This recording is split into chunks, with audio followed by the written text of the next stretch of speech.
We are live again, this time on the right channel, I believe. Nice. At least we're getting something right now.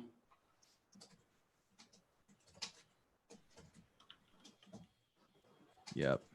I'm filling in this application while we're talking. Oh, man. So what were you asking about the Paycheck Protection Program? How are they evaluating it? How are you doing it if you're 1099 and you haven't filed the 2019 taxes yet? If you haven't, okay, then they're looking at your 2018 payroll. Yep. So they're looking at your 2018 tax documents for the sole proprietorship at that time with the 1099s in there.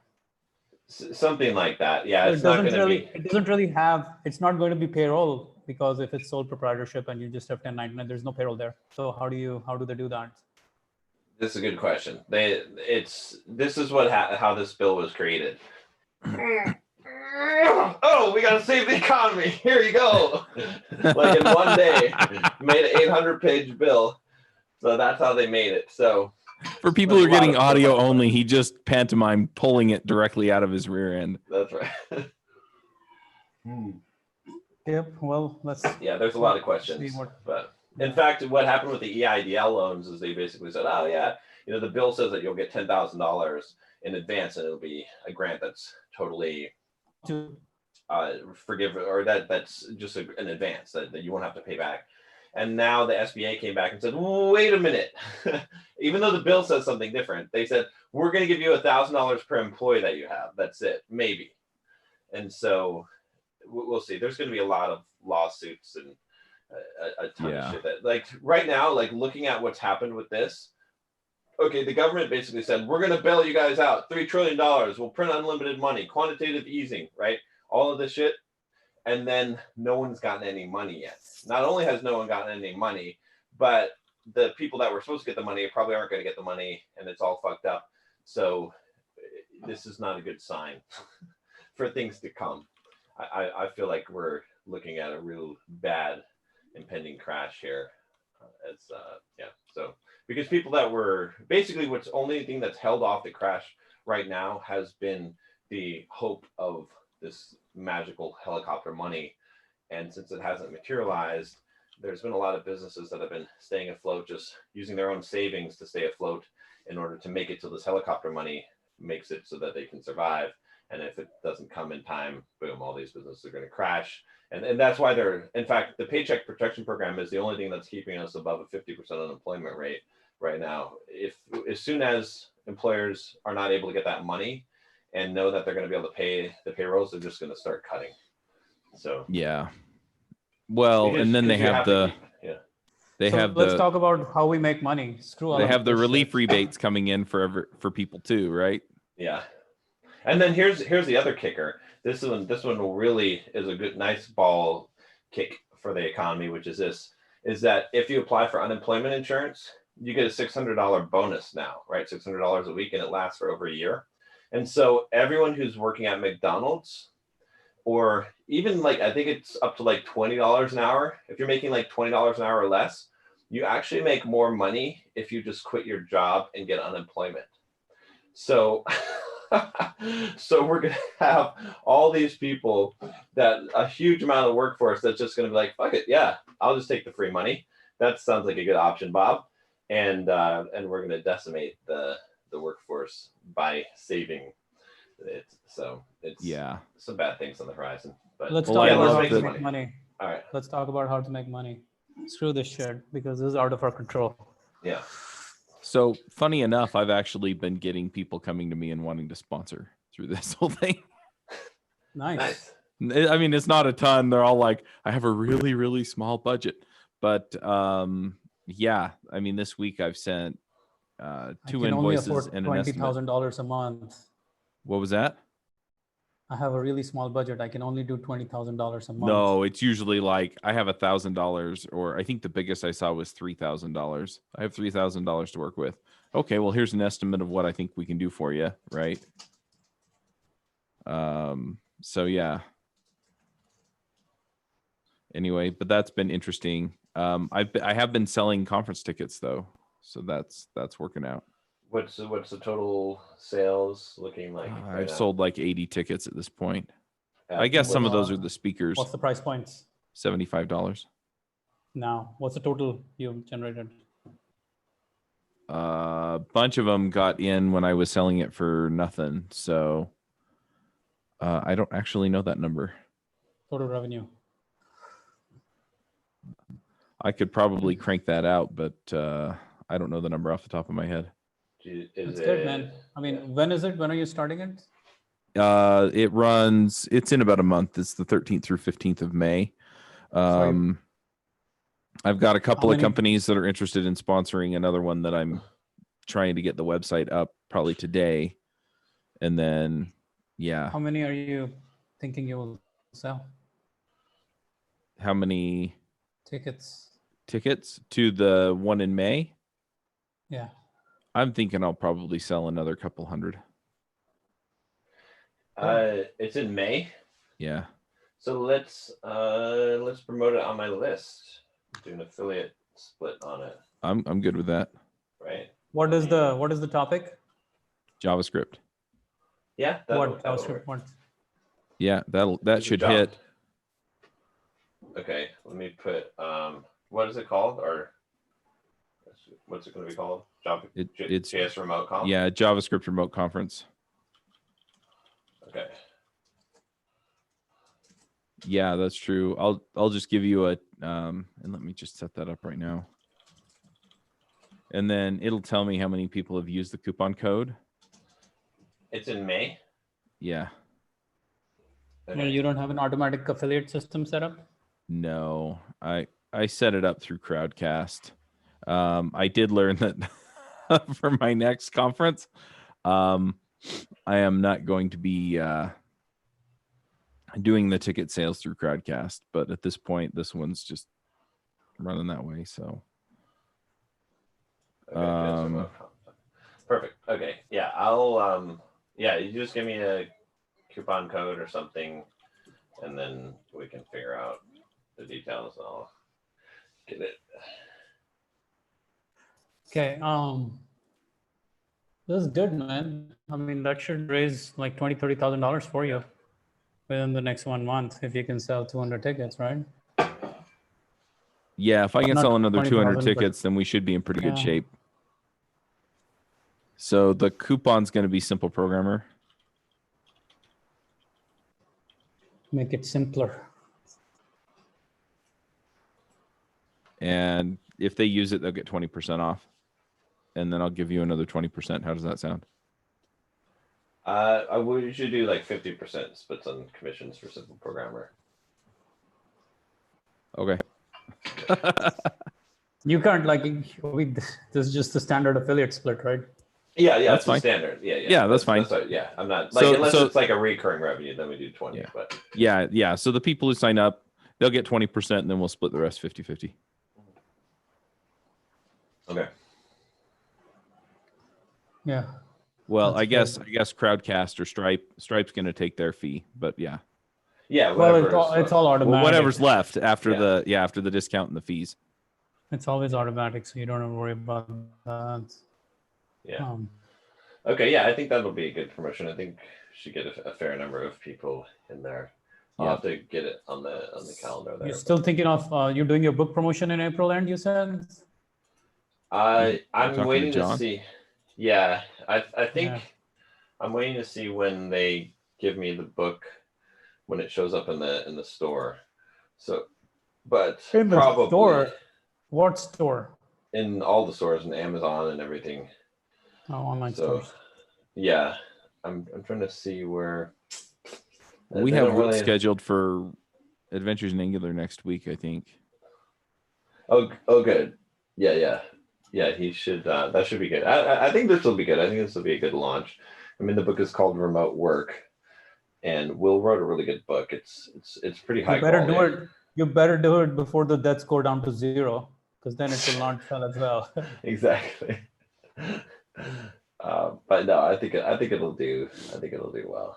We'll see. So, Yeah. but I've also got another publishing. So my former publisher or actually the acquisitions editor from Manning, the guy that basically contacted me to create soft skills, he contacted me and he wanted to do some deals and figure out some stuff. And he was thinking about licensing the soft skills book to create like chicken soup for the blank soul, like for engineers, for like because he's a civil engineer and he thinks it would sell really well. But what I did instead is I'm basically contracting him to be almost like the project manager for publishing for Simple Programmer, working on a fully commissioned basis. So the way it'll work is he still at Manning? No, he's not. I was going to say that might be a conflict of interest. Conflict there, but if he's not there, then they probably don't have anything to say about it. So yeah, so he so basically the way it would work is that for any book titles that I get to publish through Simple Programmer, I would basically give it over to him. Actually, he would just take care of acquisitions and everything in publishing, and then hand me over a book that's ready to publish, and I would just handle the marketing, and that's it. And then he will get a affiliate commission. Well, not affiliate commission. He'll get basically like a royalty on the book, right, just like an author would. So he'd get about the same royalty as the author does, and then Simple Programmer will take the rest. So with that setup, then what's going to happen is, so I'm giving him Soft Skills Second Edition because I have the manuscript ready, and I'm going to just hand it to him. He's going to go get the cover made, going to get an editor, get the book formatted, all of the things that need to be done. And then once that's all done and ready to go, and he's got distribution for printing it, however he wants to do that, then I'm going to take it and just put out the marketing on Simple Programmer and then pay him a percentage commission. And then we can just keep on cycling and repeating, and we can just always have books in the pipe. And so the reason why I set this up is because it takes a lot to get a book to publish, right? It's like there's a lot of steps involved, right, before you even get to the marketing.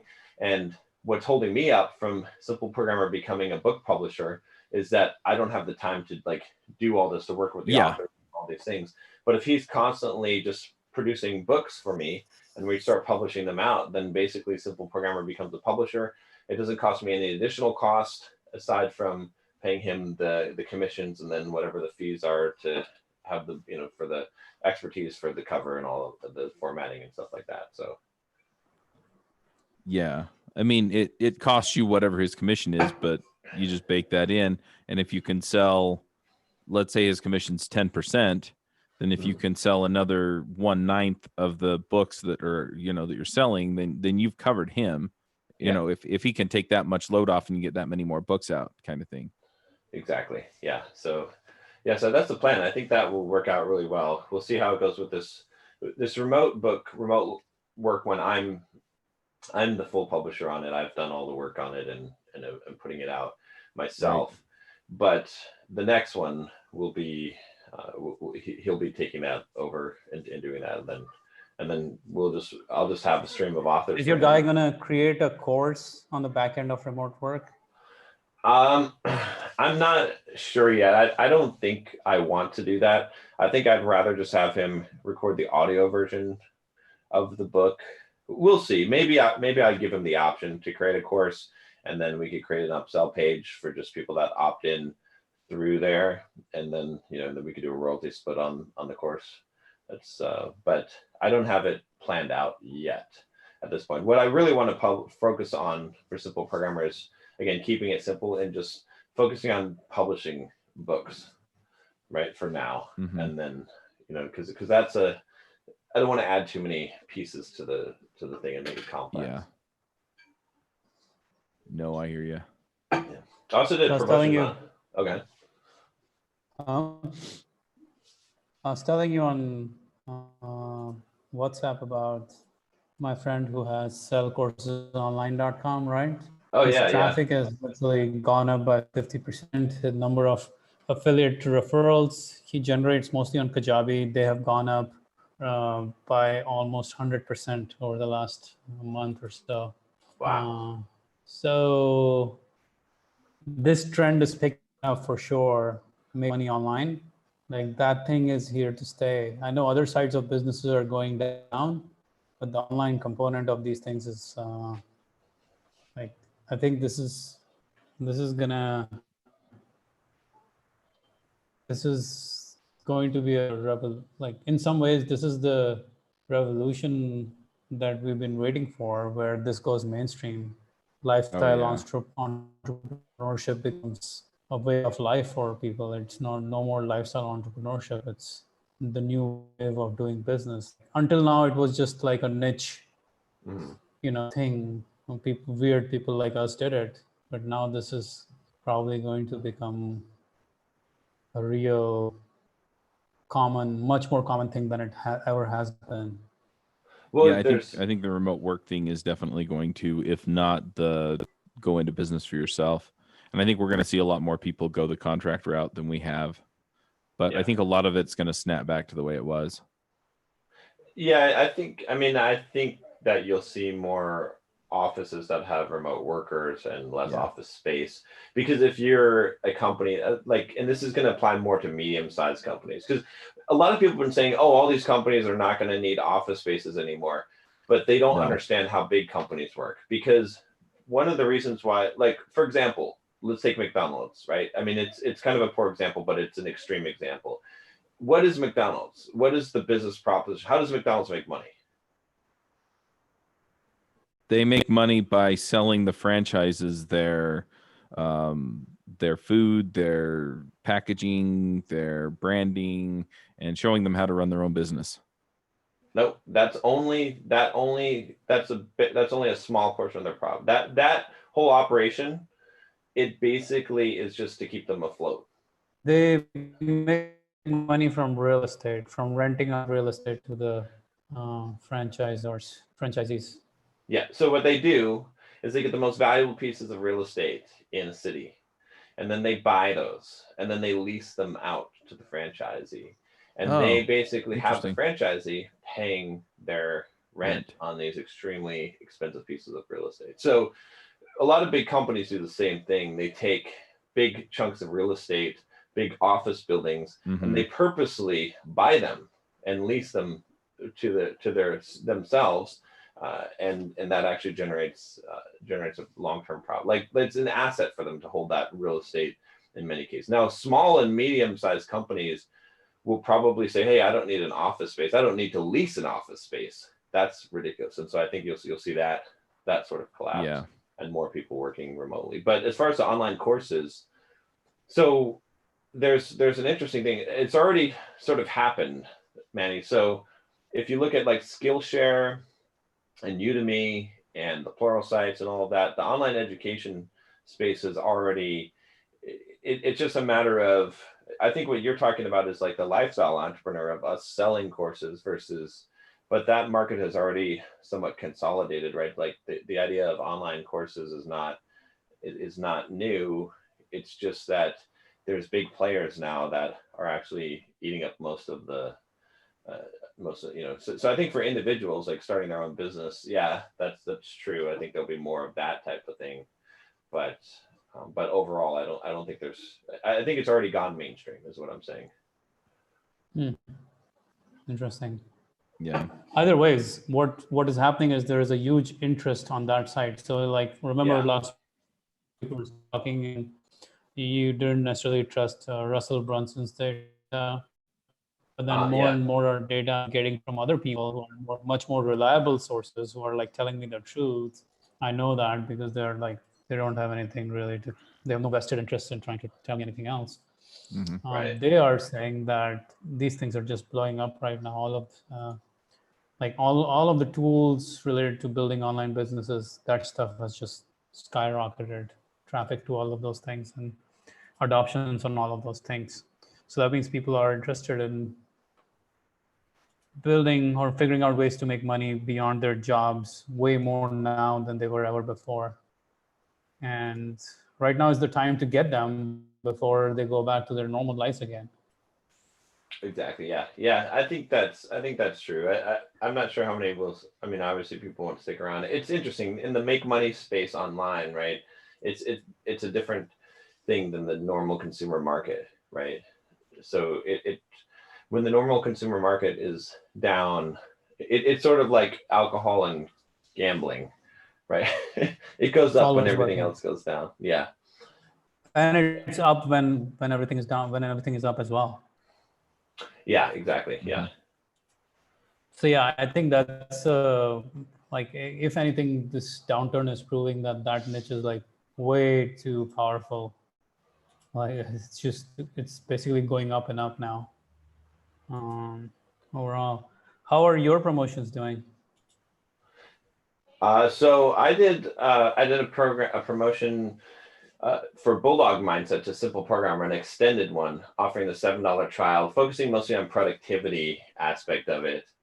And so far, that promotion has generated, it's like 3 or 4 emails, I think 4 emails.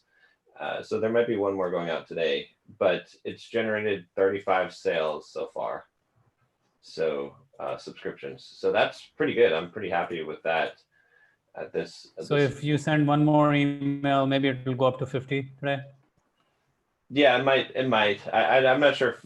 I would say probably, I would guess more like 45. I think that, I don't think there's a huge amount of urgency in it. So assuming a lifetime value of like 3 months, is that what it is? Typically my lifetime value is $120 per customer, but coming in from free, it depends. See, the thing is, coming in from free trials and coming in from, it may be lower. Well, right now you're getting everything from $7 trial, right? So this is a $7 trial too, right? Not getting everything from $7 trial. That, like, a lot of people are just coming in from the full price. So I mean, more stuff is coming in for $7 trial now as we've been pushing it harder. So what's the LTV of $7 trial versus the $29, the full price trial? Full price. I don't know. I'll have to add up all the money made from those offers and then divide it by all of the customers. I've got a few $7 offers, so, but we'll see. And it's also a little bit, I mean, some of the early ones I can tell, but some of the, I don't have much seasoning on the $7 offer people, so we'll see how they end up panning out. But I would guess that it's half. That's what my gut says, is that it's $7 LTV is half. Mm-hmm. That's what my gut says. So it's $120 or $60? I think $60. But that's what I'm guessing. And the simple programmer promotion is a $7 trial, or what is it? It's a $7 trial, yeah. So assuming $60 or $70, this would be $3,000 to $4,000 promotion for BDM. Yeah.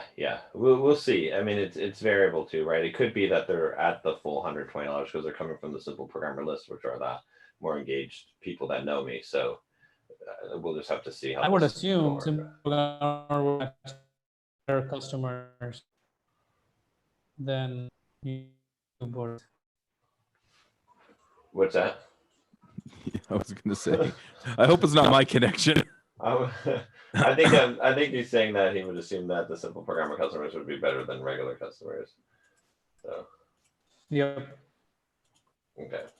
So, yeah. So here's the thing, though.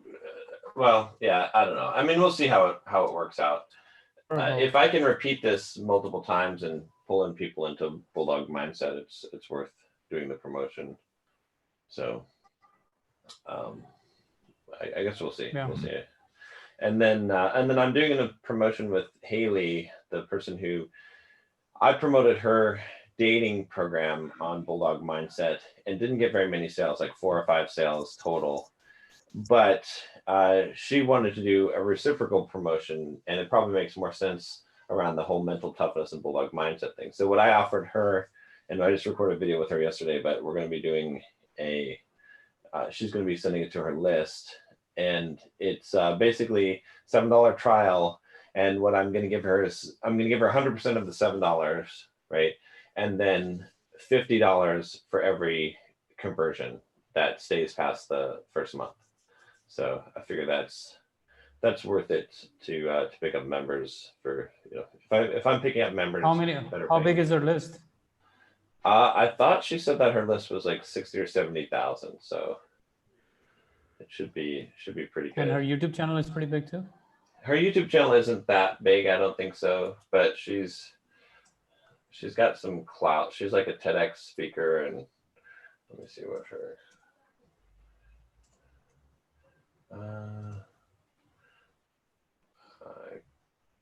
I'm not sure what her YouTube channel was. Can't find it now. That's pretty good. I'm actually working on a JV with, remember Brock Brock. No. from you remember him from Menfluential, the modest man. Oh yeah. I know him. Yeah. Yeah. So I'm working with him on a promotion. His is like, it's a YouTube channel which is focused mostly on men's style, right? Yeah. So I was suggesting, hey, we should do a mental toughness promotion right now because times are challenging, and your guys who are probably trying to improve themselves, they would be interested in mental toughness, right? Right. And then we talked, and I was like, let's do a survey on your YouTube channel to see which topic would do the best, which topic would people be most interested in. So I'll ask you guys the same survey question that we posted on his YouTube channel, and let's see what you guys think of what Okay. would be the answer, or what would people want the most. So here's what he said. Other than my normal content, which isn't really going anywhere, would you be interested in any of the following right now? Option 1, how to be more productive working from home. Option 2, how to overcome adversity or crisis and build mental toughness. Option 3, how to start an online business and build passive income. Option 4, no, just your normal content. I would say, just based on what I know, that it's going to be option 2, the mental toughness. Yeah, one. that's what I was gonna say. Mental toughness. Dude, Whatever. Let's see. 40% for online business. Nice. Wow, that's insane. That's crazy. So 40%. Speaking of online business, do you have some emails for me to send next week? Oh shit, man, dude, I've been writing so many emails, like I'm gone crazy. Okay, yeah, I need to send you those. All right, it's on my radar now. I will work on them. I have almost ready, but I haven't finished them, so I'll do them. Where all did you promote it so far? It's on It's been on- JavaScript Jabber and Yeah, it's been on JavaScript Jabber and React Roundup, and then I mentioned the link on a couple of other shows. I was just like, "Hey, we did this. It was awesome. Here's a link to the episode." And why don't you just push it out on Ruby or something? Just put it out there for those people as well. Just publish it. 'cause Well- doesn't add to your cost to publish an episode that's already been produced. that's true. I'd like to put it out on one of those channels though on the week that I'm going to send the email campaign. All right. And so I could probably get it out So I will on get Ruby it out Rogues so or we can something have it this done. week if I Okay, have next week, you emails to mean. send. Next week. Yeah. So that was interesting. 40%, right? Yeah, that's crazy. It depends on the audience, I guess, so much. Like, yeah, probably. right? Yeah, definitely depends on the audience. I was initially advocating for mental toughness, but I was like, let's give them all the 3 options. We can sell them entrepreneurship book summaries, we can sell them productivity book summaries, we can sell them mental toughness. Let's see which one people want the most. Yeah. And I was surprised too, because I would have assumed mental toughness is what people would want to buy. But start an online business and build passive income, that's where it's at right now. Yeah. Huh. Well, good. Yeah. So we'll see how that goes. That'll be interesting. We're gonna do a combo. He's gonna do a video on his channel, and his videos do pretty well normally. Like he gets 30,000-40,000 views on his videos when he's released them. And then we're gonna do an email campaign as well. Yep. Cool. Oh, I did my remember my bring back people campaign where I was offering them membership. 59 people took up the offer. So I'm sitting at 541 members right now. And how much do they pay per month? They pay, well, the people that took up the offer got 2 months free, Right. and then they'll pay $29 a month. So And what exactly do they get out of that membership? I'm just curious. So basically I do weekly videos that are more in-depth topics. And some of the stuff that I can't actually put on YouTube because I don't want to get banned from YouTube, but oh, really? Yeah. So that kind of stuff. And then and it's usually like really like in-depth financial stuff that would also be boring to people on YouTube that aren't really interested, like really in-depth how to build a business, how to do lead magnets, how to invest in real estate, those type of things. So and then I do a weekly or a monthly Q&A. So I've got one coming up on Saturday where they can ask questions and get on the stream. And then I do we've got a private Facebook group which is pretty damn active. Like there's like people commenting every day. So that's a pretty big pull for it. In fact, that's one of the most valuable pieces, I think. Is how many members do you have right now? 541. Hey, so you're going up again. Yeah, I mean, I brought back like 50 people that that had canceled, but I added a bunch that are brand new as well. So overall, so you added 50 from that, and you added 35 from Simple Programs, so 85 came in new just from that. Yeah. So if you remove the 85, how much would it be? 450. Yeah, I mean, well, the Simple Programmer is new ones too. Those are count. You could remove the 50, I'd say. So no, I'm just saying, like, what is the net growth or drop right now? After, has it stabilized? If you take out the big promotion, it's stabilized. Yeah. The growth has slowed down, but it's stabilized. Like it's no longer hemorrhaging, no longer bleeding people every day. When the crisis first hit, it was like amazing how many people were dropping. But yeah, so then we've got the Facebook group, and then there's a book club, so a book of the month with summaries that I do every month, and then like the Strava group, which you're part of, and then like interviews. I do like exclusive interviews for the group and stuff like that. So yeah, and then we do like some other stuff, like there's challenges and stuff. Like the challenge for this week, the Wednesday challenge, is to do 500 push-ups this week.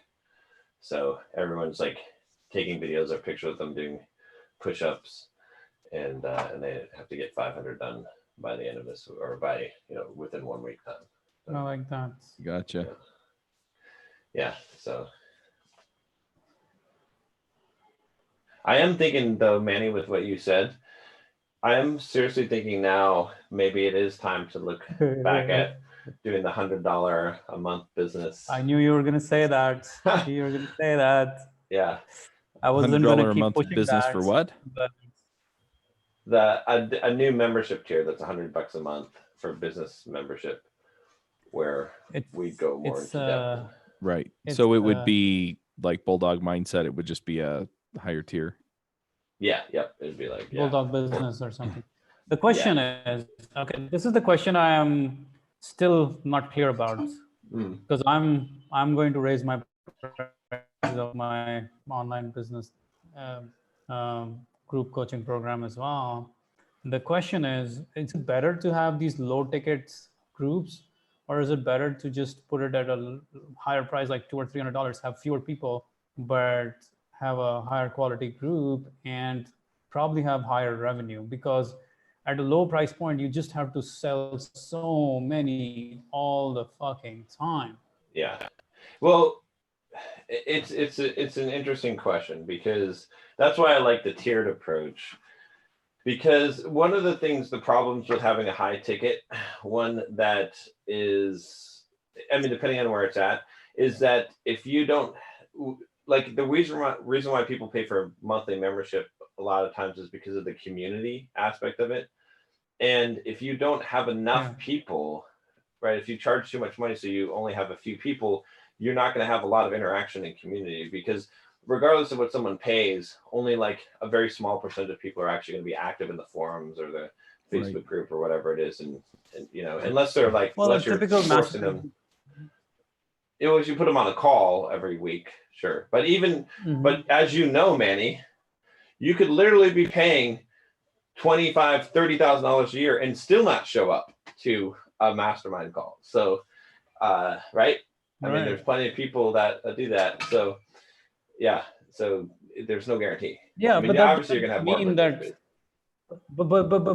But still, that is one part of the equation, right? The participation. But does that say that a higher price group coaching program is a bad idea? Because $40, $50, $90, it's all low tickets to a certain extent. Like, I think it's $300, $400, $500 when you can have, even if you have like 20 or 30 people, well, you're still gonna have to get like, if you're selling $300 membership, you probably want, like, I guess, if you, okay, so let's say $10,000 a month is the objective for this group, right? So if you're selling $100 a month, you need 100 people. Right. But if you're selling $500 a month, if you're selling $250 a month, you need 40 people. Now, what is the price point which is actually easier to hit and easier to maintain in terms of membership overall? Because I feel like $100 and getting 100 people is quite a grind all the time. You're constantly churning and constantly adding. It depends on who you're targeting, right? Right. So, for instance, okay, let's say, like, take for example my YouTube channel, which is a lot of my audience. A lot of them are guys that are not super successful. I mean, there's some programmers and stuff in there, but a lot of them are from third world countries, from Eastern Europe, right, and they don't have a lot of money, but they want to have the hope of changing their life. So for them, but you have a pretty big American audience. Yeah, but even within the American audience, right? I mean, if you look at, for them, like the difference between $20 and $50 and $100 a month is a lot. But if you look at the segment of people who are business owners who actually have a business already and want to increase the revenue of the business, the difference between paying $100 a month and $300 a month is almost nothing. It doesn't matter. So on that side of it, it would be, like charging $300 a month would probably be fine, would be probably ideal, right? As opposed to 100 where you're scrambling to get people in, where it doesn't, it just depends on who you're targeting, right? Again, like with Dan Martell's like SaaS, I mean, even if you're doing this for SaaS companies, right? But he targets SaaS companies that are doing at least $1 million a year, I believe. Like I forget what his exact requirements are in order to get in, and then he's able to charge them $2,000 a month. When they're doing $1 million a year, $2,000 a month is nothing. Yeah. Yeah, so you can potentially go after existing businesses and show them how to grow the business, or you can go after newbies and show them how to start a business. But even newbies will pay a lot. Even newbies who have a job and who want to transition to building a business, they will pay a lot. The people who cannot pay are the ones who are newbies and they're basically paycheck to paycheck right now. Yeah, they are the ones who are struggling, and even that is probably our own mental barrier, because even they will pay because they want to grow the business and they want to get out of the paycheck to paycheck mindset. So the $100 a month it doesn't, like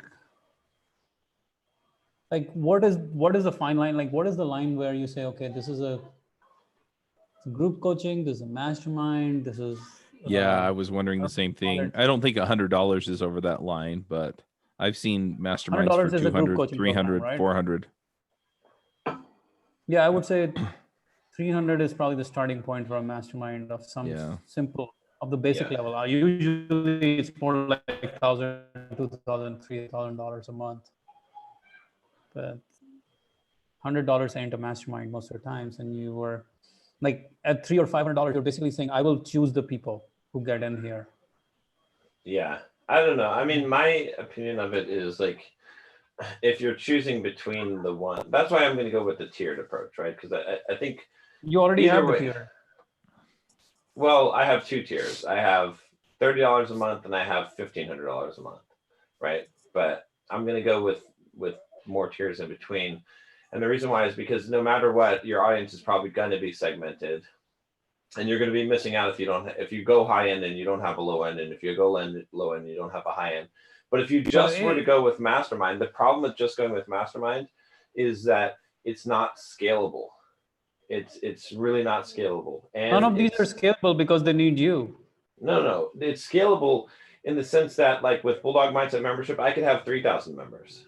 There's nothing stopping me from having 3,000 members. But that's just like pipe dream in some ways until like that's a long time away. Yeah, but what I'm saying is it's scalable. That is scalable. Yeah, no, but even a is not mastermind, you can get $100,000 a month. Yeah, you mastermind with 10 people or 20 people or 50 people paying you $2,000 a month. That's not scalable. I know a few people who are doing It is. that. Right. It but is. it's it's not scalable. It is a lot of money, but it's not scalable. You can't increase infinitely. You can't increase it. Like freaking War Room had $35,000 mastermind and they had 200 people in it. That was $7 million a year. Why is that not scalable? And they could add another 100 if they wanted. Because if you're doing masterminds where it requires you and you can only that's have the so kicker. many people in a group, it will require more of you the more people that you add. Yeah, but the people that I know that are really being successful at it, they find other people to run some of the groups and then give them a piece of the action. That's the only way you can scale it. But for all practical intents and purposes, it's not scalable. What are you talking about? They're both scalable the same way. Just like, what is Dan Martell doing? $2,000 a month, and he scaled the hell out of it. Yeah, but he's not teaching it. He's not teaching so it's even better better. Like that is the ultimate scalability. Yeah, but that doesn't. If you're involved with it, then one is scalable and one isn't. If you're teaching it, one is scalable and one isn't. I still don't get what you're trying to say here, because if Dan Martell is not even teaching it and he's scaling it, that is the ultimate business formula. Right, but you're not going to move to that level, right? Like, and you're not starting at that level, right? If you're changing, you're making an entirely different business proposition when you are not teaching it anymore. That's a different business. That business is scalable, no matter what you do, whatever tier you do. But the business where you're teaching it is not scalable when you're doing mastermind level. It doesn't matter. At the end result is that it's scalable. Whichever way you look at it. That's like saying, in fact, that's like saying you're starting like a manufacturing a t-shirt business, and you're printing t-shirts in your garage, and you're like, it's scalable. Well, yeah, if you go and you build a factory, right, then sure. But as the business exists today, it's not scalable. Because it's a function of the money you bring in. As the revenue comes in, then you start hiring people to fulfill those things. It won't happen right off the bat, but I think you guys are saying the same thing. Yeah, it's. I'm just saying off the bat, it's not scalable. That's what I'm saying. Anyway, whereas if you have a membership, that's the whole it is scalable. Most things are not scalable off the bat. Like you just this is scalable off the bat. Literally, I could have 3,000 people in the membership, and it would require. So do you have a timeline for this, John? For the $100 a month plan? Not yet. I'm not entirely sold on the idea of producing it yet. At first, I was going to do it sooner, but at the very least, it'll be 2 months away. I mean, at the very earliest, because it doesn't make sense to launch it into this. So what conditions have to be in place then for you to know that it's a good deal? I would like to see some signs of not an economic. Okay. Besides that. Well, that's the main thing. Actually. Okay. Well, what I'm hearing is this is the inverse of what you're telling me. What is going on is actually because of the downturn, people are buying into that stuff. No, the people are buying into it because of the downturn, because they believe the bullshit that the American government is telling them that they should have hope, when that's not the case. Because here's why people are buying into it right now, is because they're scared, and then they're like, oh, that was a close one. They don't realize that it's the roller coaster ride isn't over. That we just went down one little. That we're about to just go off the cliff now. If they knew we were going off the cliff, they wouldn't be buying shit. They would be buying guns, and they would be taking all their money out of the bank. But because we've calmed down the American people right now, that shit's not happening, and so they're buying. So what I'm looking for is for my predictions to be wrong, and for us to be a big scare, and then a pullback where it's okay. And if things are okay, then people will now remember this, and they'll say, okay, I need to get my business together. There is going to be like, what do you mean by the next roller coaster? Like, what's the next fall off? Is the stock market, or is it the virus coming back again? It doesn't even matter. Even if tomorrow they're like, oh, we found a cure for the virus. Actually, it just turns out that if you eat pomegranate, you're immune from the virus. That's it. It wouldn't matter. We're still fucked, right, economically. Because at this point, unemployment rate is already reported at over 10%. It's already doubled. But people can't get in line for unemployment. They can't even get the benefits. So by the time this whole thing shakes out, just from what's happened at this point, unemployment is going to be at least 30% in the US, maybe 40%. And that is going to cause a cascading crash. There's no way that we come out of this unscathed. Housing prices are going to drop. Stock market's going to drop. People are going to get laid off. There's no possible way that I can see that doesn't happen at this point. Now, will it last for a year? I don't know. I mean, maybe it lasts for like 6 months and we start making some uptrends. But think about it. The logical, well, here's the one question that I ask.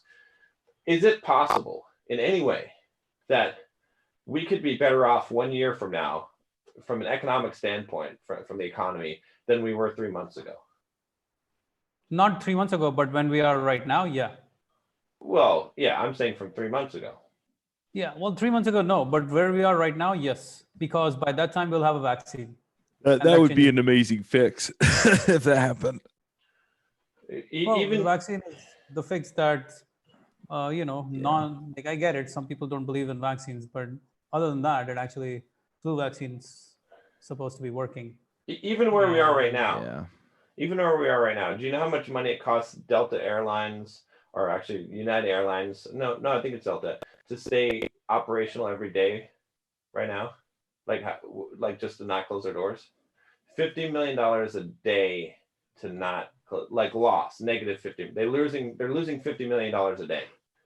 Yes, businesses are going to go out of business. We are not arguing about that. But a year from now, there will be no more of coronavirus shit, and everything will be in rebuilding phase. At that point, yeah, there will be a lot of businesses that will go out of business. But economy will start back up again once all of this scare is gone.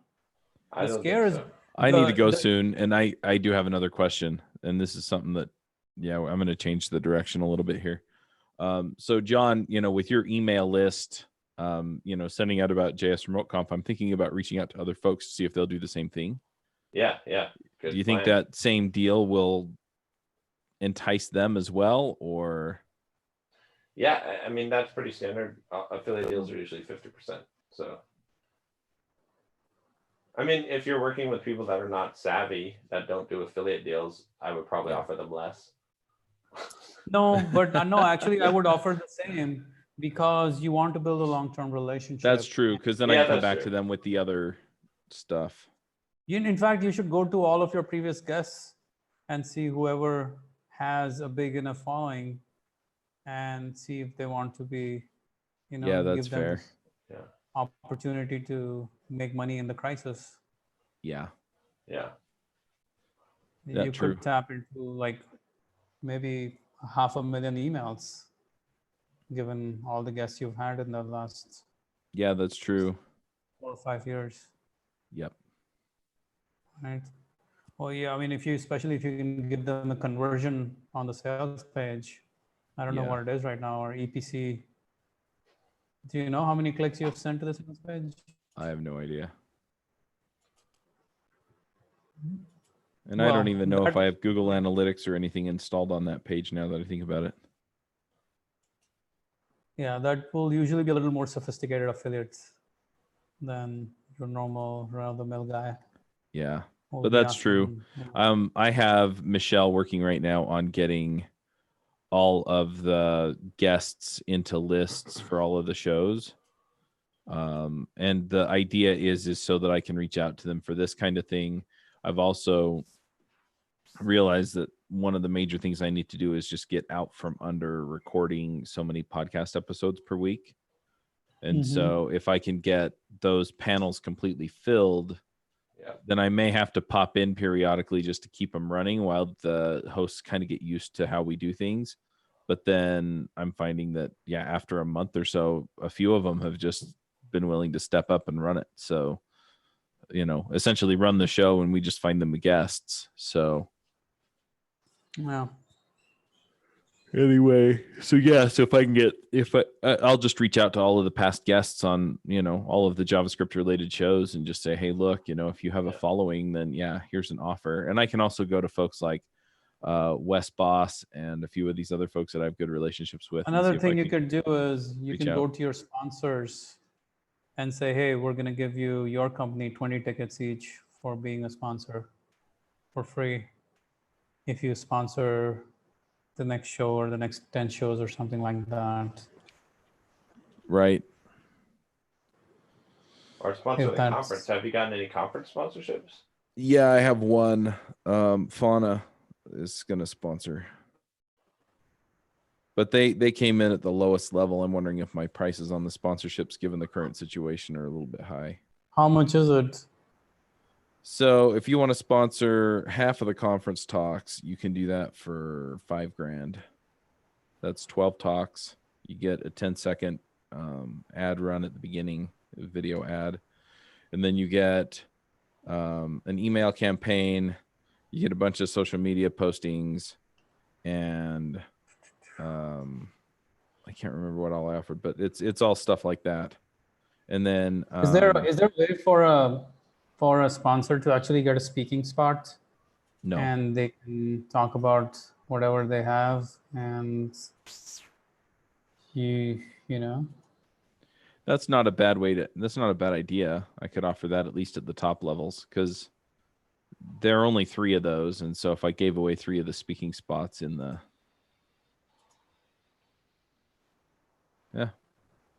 I mean, especially, so there are specific kinds of businesses who want to be in front of JavaScript developers who actually would benefit from a complete 1-hour talk about whatever, and then being able to pitch their product or service or whatever it is.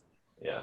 And that, for whenever I think of sponsorships, I always think would I rather be interviewed on a podcast, or would I rather sponsor a podcast? The answer is a no-brainer for people who have been in this direct response field. We know the answer. You would much rather be interviewed, because the value on that is 10 times higher. So here's another question that I have then is, should I be adding a podcast episode to my sponsorships package? Sure. It's free for you. Yeah, it's true. I mean, it doesn't cost me anymore. And it's giving them a sample of the, right? You're giving them something that you want to sell them later too. Yeah. Fair enough. All right, cool. Yeah. All right, should we do our thoughts real quick? Yeah. Okay.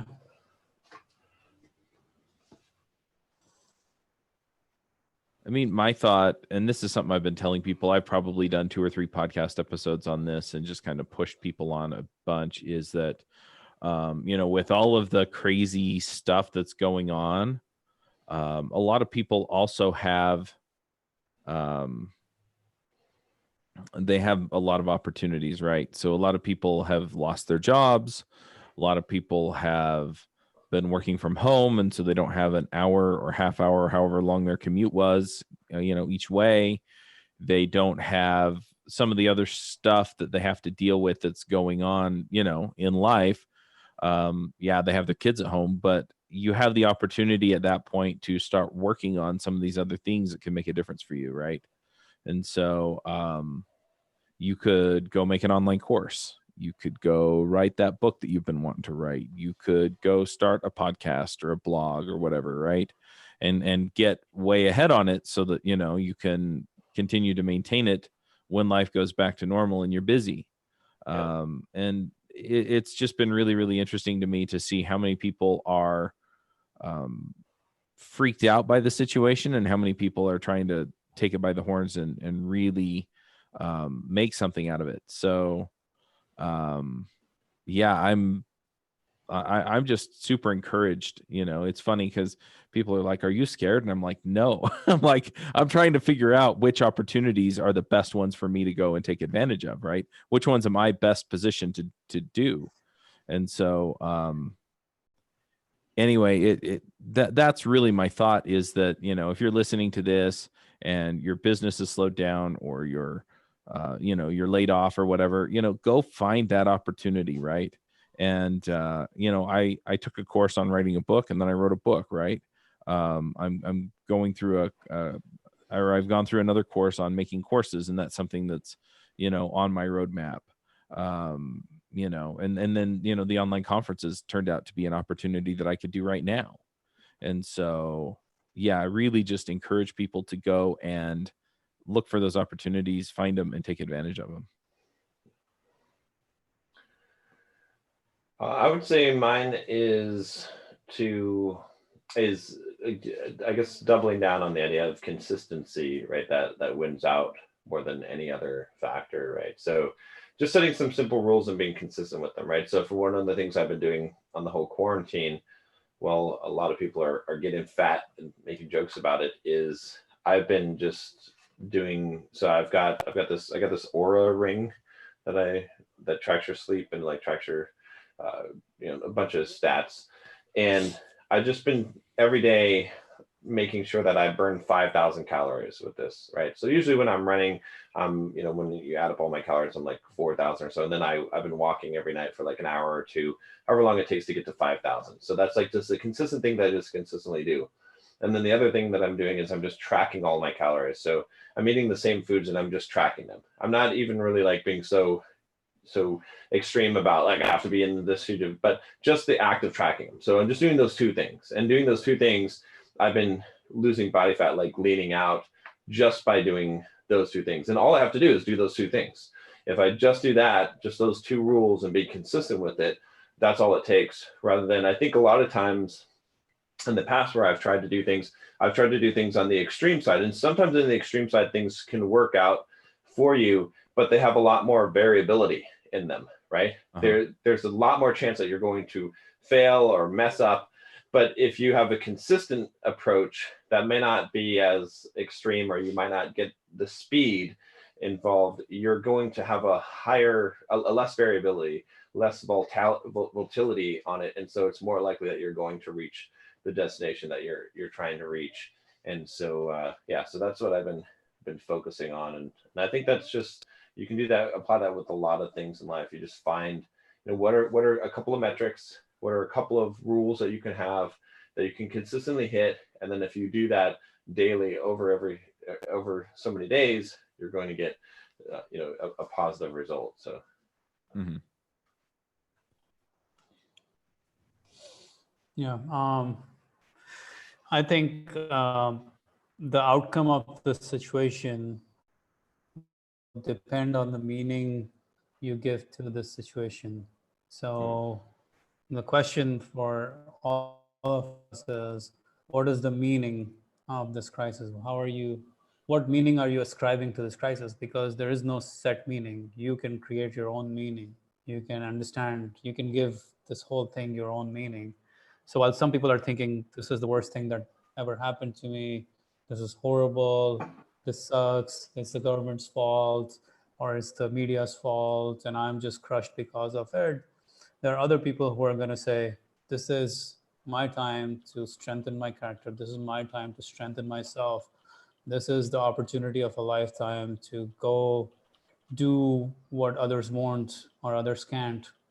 And maybe a lot of other businesses will get wiped out, but this will be the chance of a lifetime to grow, or this will be the chance of a lifetime to buy real estate, or this will be the chance of a lifetime to, I want to give the example. One of my friends, he's in the franchise business, and right now there is a franchise, a very very popular franchise. I can't talk about it publicly. It's a very popular fitness franchise that was in the Inc. 100 list at one point, one of the top 10 in the Inc. 100 list. And it was probably worth around 60 to 80 million dollars at the time. Very popular fitness franchise. He is an existing, like he's a franchisee and he's been in the business for like 20 years. That franchise is currently selling for $1.2 million. That was 2 years ago worth. Yeah, 2 years ago it was worth $80 million. They have 200 locations around the US. It's a fitness franchise, very popular. Most of us probably know it. From 80 million the down entire to company for 1.5 million 1.2. with all their locations.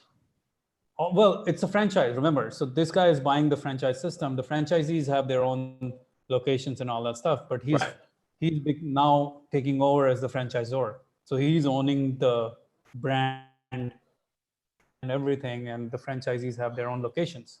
So I'll buy that for think of 1.2 million. right? Yeah. So think about that. Like that is an opportunity of a lifetime, and it's only coming to him because he was savvy and he has cash now, while the other guy was driving Ferraris and doing all this crazy shit when the times were great. And now suddenly he's like, I'm out of money. I think I'm gonna go bankrupt. And these guys are like, well, let's just give you a little bit of money so you can enjoy your life, and we're gonna take over here. Yeah. That is crazy. $80 million down to 1.2. But what I'm trying to say is like, really the opportunities are going to present themselves. It's up to us how we're going to look at this whole thing. The meaning, the perspective is going to change everything. So keep the perspective up, or keep your chin up, because you'll find a way. True. All right. See you guys next week. Yeah. I will text you the name of the franchise. Okay. I think I know what it is, but yeah. It's unbelievable.